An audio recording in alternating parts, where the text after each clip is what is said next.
So today I want to talk to you about a situation that you would be extremely privileged to be in, but that would be deciding whether to go into the buy side straight out of school. So if you're in finance, you probably want whatever is considered the most prestigious and best job. And you've noticed that a lot of people from these top investment banks will go to the buy side. So strictly speaking, going straight to the buy side should be better for you, right? That logic tends to be correct. You should go to the buy side if you have the opportunity to do so at a good firm. However, there's a lot more nuances that can make the decision more difficult and murky than it might seem.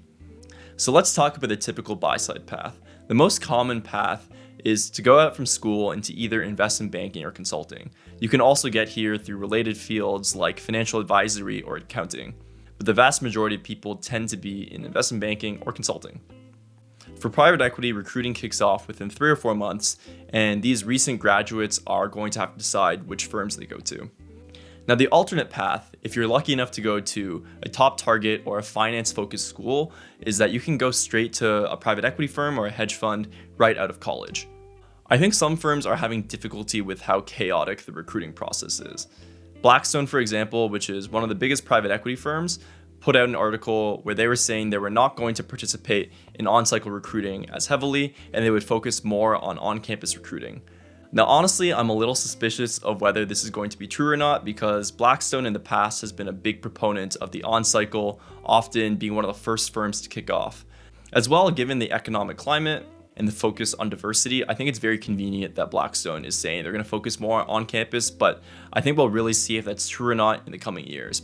Because at the end of the day, there's still a firm that's going to want the top talent. And if the top talent is only available out of investment banking consulting, then I think they're going to have to stick with it. In terms of the recruiting universe, far fewer firms recruit straight out of school. You typically have to be big enough where you can have a semblance of a training program or enough of a junior infrastructure to help train the new analysts.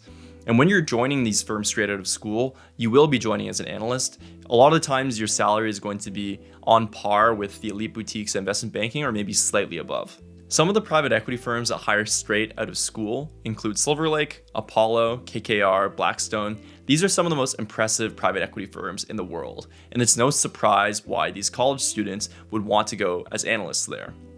It's a lot harder to distill hedge funds because the recruiting is not as orderly. They don't always take analysts every single year, but Point72 and D.E. Shaw are among the bigger hirers of college students. And from my personal experience, I've seen postings from Scopia as well as Silver Point, which are also great hedge funds. I think before, a lot of these buy-side firms would view investment banks as a place where these candidates got trained. But now that recruiting is happening anyways within 3 or 4 months of these candidates starting, it kind of does make sense to recruit them even earlier on, just jump the gun completely. So now let's talk about the pros of going into the buy side out of school. And I want to reiterate that this isn't a very exclusive opportunity.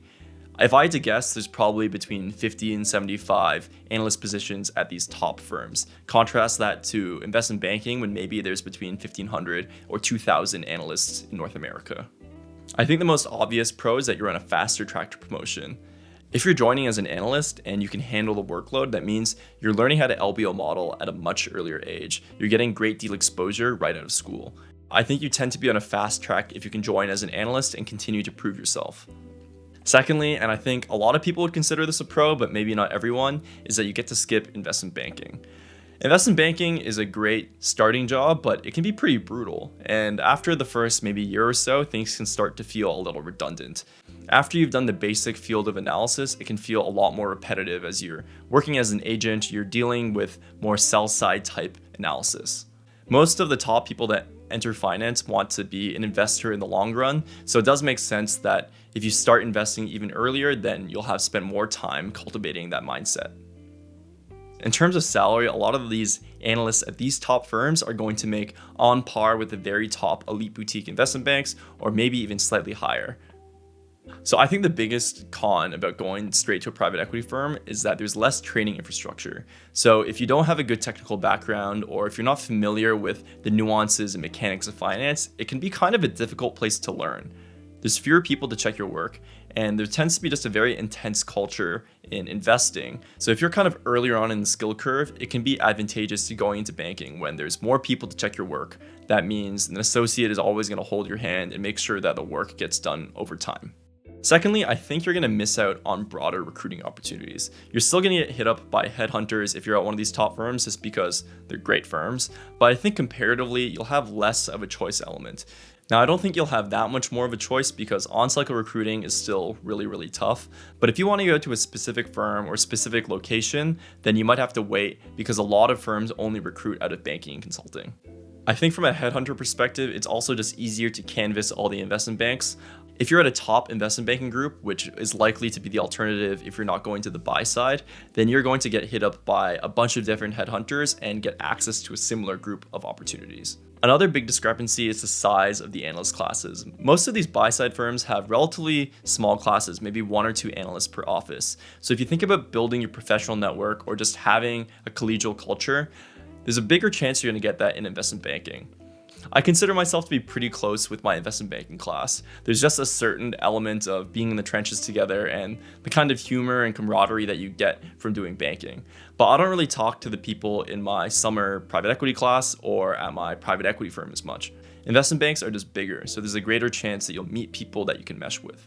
I think another con, especially if you compare it to bulge brackets, is that a lot of people don't know who these private equity firms and hedge funds are.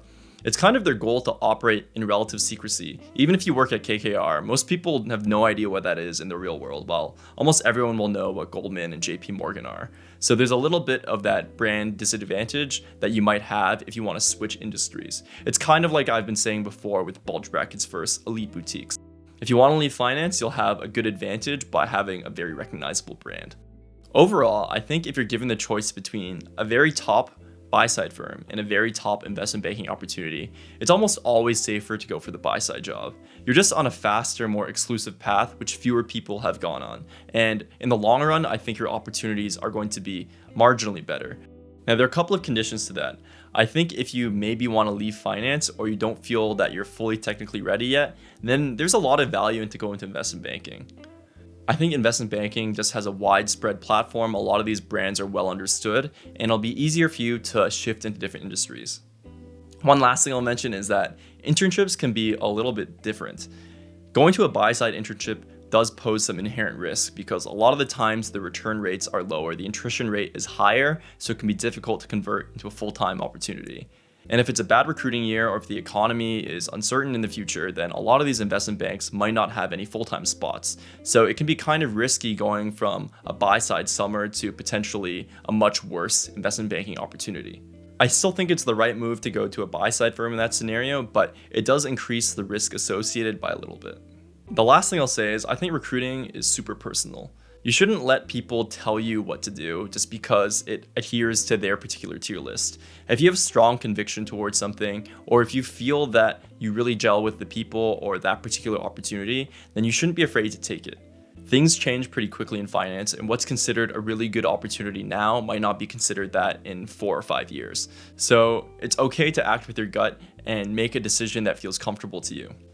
So if you're interested in learning more about private equity, recruiting, and modeling, you can check out the course on our website at peakframeworks.com. We're going to go over how to build a detailed LBO model, as well as actual case studies used during the on-cycle recruiting process. Thank you so much for watching this video. Please remember to subscribe, and I'll see you in the next one.